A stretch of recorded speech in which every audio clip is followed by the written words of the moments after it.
हमारा भारत एक विकासशील देश है। यहाँ पर हर दिन कोई ना कोई नया कंस्ट्रक्शन होता रहता है, कहीं ना कहीं कोई नया मकान बनता रहता है या फिर कोई ना कोई बिल्डिंग बनती रहती है। तो ऐसे में हमें यहाँ पर एक बहुत ही ज़्यादा अच्छी बिज़नेस अपॉर्चुनिटी मिल जाती है, जिसे हम छड़ के बिज़नेस के नाम से जानते हैं, या फिर आप टीएमटी बार्स या फिर स्टील रॉड या सरिये के बिज़नेस के नाम से जानते हैं अपने लोकल एरियाज़ में। आज की इस वीडियो में आपको पता चलने वाला है कि किस तरीके से आप इस सरिये के बिज़नेस को स्टार्ट कर सकते हैं, इसमें कितना इन्वेस्टमेंट आपका होने वाला है, इसमें आप कितना प्रॉफिट ले सकते हैं, इसी के साथ में कौन कौन से डॉक्यूमेंट्स लगेंगे, क्या कुछ आपको ख़रीदना पड़ेगा, किस तरीके से आप इसे शुरू करेंगे, इसी के साथ में कितने लोगों को रखना पड़ेगा। ऐसे ही 7 बातों के बारे में, 7 पॉइंट्स के बारे में आज की इस वीडियो में आपको पता चलने वाला है। तो ये 7 के 7 पॉइंट बहुत ज़्यादा इंपॉर्टेंट होने वाले हैं एक सरिये के बिजनेस के लिए, तो इन 7 पॉइंट को अच्छे से ज़रूर समझिएगा। हेलो एंड वेलकम फ्रेंड्स, मेरा नाम है अनूप सिंह और आप देख रहे हैं आपका अपना यूट्यूब चैनल। इसी तरीके से और भी एजुकेशन से रिलेटेड वीडियोज़ को देखने के लिए इस चैनल को भी सब्सक्राइब करें और हाँ, साथ में आने वाले बेल आइकन को भी प्रेस कर दें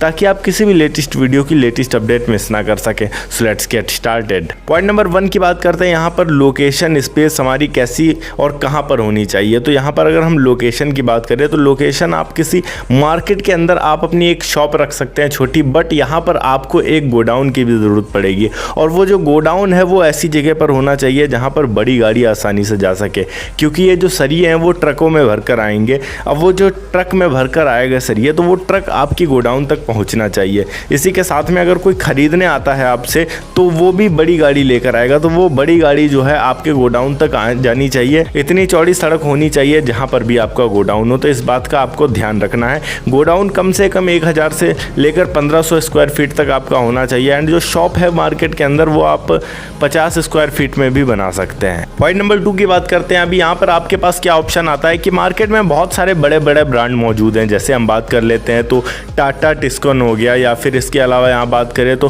प्राइम गोल्ड ग्रुप, आपका JSW हो जाएगा, या फिर यहाँ पर बात करें तो एक बहुत बड़ा ब्रांड है मोगिया स्टील।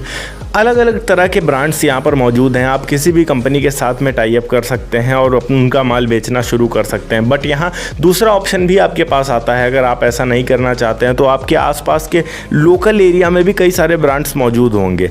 मैक्सिमम एरियाज़ में खुद के लोगों के ब्रांड बने होते हैं, तो आप किसी लोकल एरिया का जो लोकल ब्रांड है आपके एरिया का, उससे भी बात कर सकते हैं और उनसे डायरेक्ट उठाकर माल बेचना शुरू कर सकते हो। उस माल में क्या होगा कि आपको वो थोड़ा सा कम कीमत में मिल जाएगा और उसमें आप थोड़ा सा अच्छा प्रॉफिट ले सकते हैं। बट अगर आप यहाँ किसी ब्रांडेड कंपनी के माल को बेचते हो तो वैसे में क्या होगा कि यहाँ पर आपको मार्केटिंग नहीं करनी पड़ेगी और कस्टमर खुद यहाँ पर आपके उस कंपनी का जो प्रोडक्ट होगा उसको पकड़ेगा, ये बेनिफिट होता है। बट अगर आप लोकल ब्रांड का लेते हैं तो वहाँ पर सरिया आपका बिकेगा तो, बट वहाँ पर जो है कस्टमर इतना ज़्यादा उसे पकड़ेगा नहीं, बस यही समस्या होती है और कोई दिक्कत नहीं है। अब यहाँ पर हम पॉइंट नंबर 3 की बात करते हैं। यहाँ पर पॉइंट नंबर 3 में आता है कि क्या हमारे कौन कौन से डॉक्यूमेंट्स लगने वाले हैं इस बिज़नेस को शुरू करने के लिए। तो डॉक्यूमेंट्स की बात करें तो सबसे पहले तो यहाँ पर हम बात कर लेते हैं गुमास्ता लाइसेंस।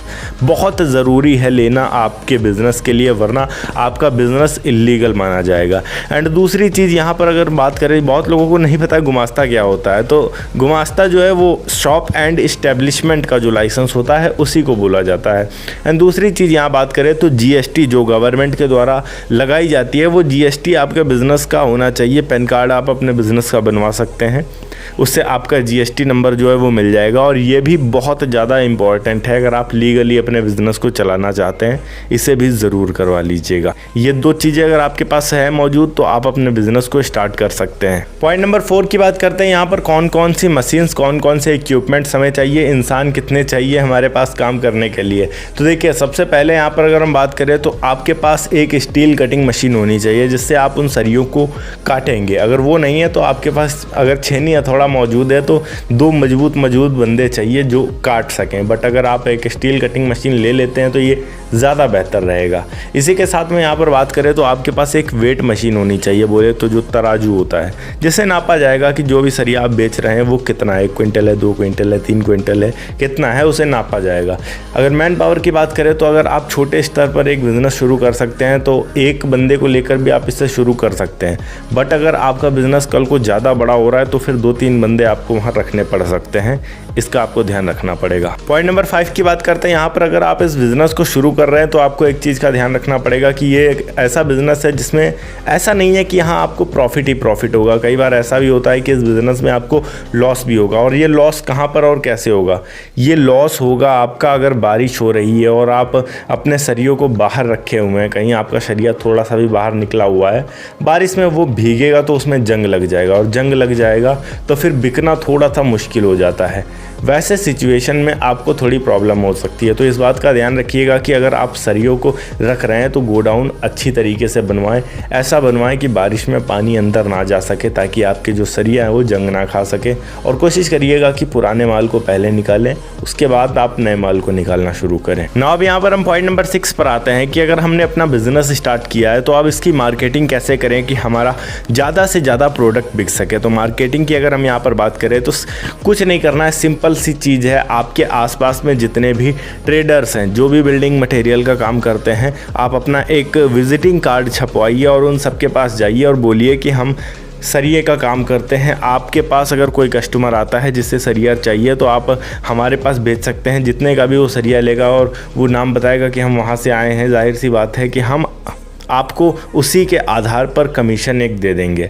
या फिर आप ऐसा उन्हें कह सकते हैं कि आप डायरेक्ट हमसे सरिया ले लीजिए और आप अच्छे प्रॉफिट को निकाल कर अपना कस्टमर को डायरेक्ट बेच दीजिए। तो वो 2 तरीके से आपके साथ में बिज़नेस स्टार्ट कर सकते हैं। और आज के टाइम में यही 2 तरीके से मेनली मार्केट में काम हो रहा है। अगर आप कहीं भी मार्केट में जाकर देख लेते हैं तो यहाँ पर बिना कमीशन के कोई भी आपके पास कस्टमर नहीं भेजेगा, और बिना अपना प्रॉफिट निकाले हुए कोई भी डायरेक्ट आपसे सरिया भी नहीं खरीदेगा।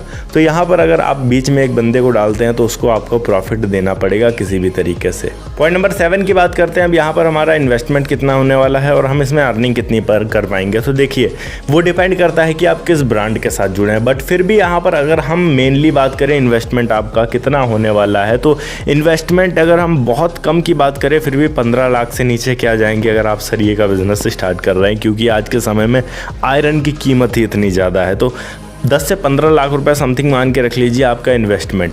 अर्निंग की बात करें, यहाँ अर्निंग पर हम एक अच्छी प्रॉफिट निकाल सकते हैं यहाँ पर, क्योंकि अगर आप दिन में केवल 50 क्विंटल सरिया ही बेच रहे हैं तो फिर भी यहाँ पर आपको 1 क्विंटल के हिसाब से प्रॉफिट 500 से 1000 रुपये तक मिल जाता है। अब अगर आप 50 क्विंटल बेचते हैं और 500 का प्रॉफिट आप मान के रखते हैं, 1000 नहीं मान के रखते, 1 क्विंटल पर केवल 500 रुपये आपको प्रॉफिट है, फिर भी 25,000 रुपये यहाँ पर आपके बनते हैं। इतना प्रॉफिट किसी अन्य बिज़नेस में कमाना बहुत मुश्किल होता है जितना आप इस बिज़नेस में कमा सकते हैं। हाँ, ये बात अलग है कि इसमें जो इन्वेस्टमेंट है वो थोड़ा सा ज़्यादा जाने वाला है। ओके गाइस, ये थी एक छोटी सी वीडियो कि किस तरीके से आप सरिये का बिज़नेस स्टार्ट कर सकते हैं। अगर वीडियो अच्छी लगी हो तो वीडियो को लाइक करके चैनल को सब्सक्राइब ज़रूर कर दीजिएगा। मैं मिलता हूँ आपको नेक्स्ट वीडियो में एक नए टॉपिक के साथ। तब तक के लिए जय हिंद, वंदे मातरम।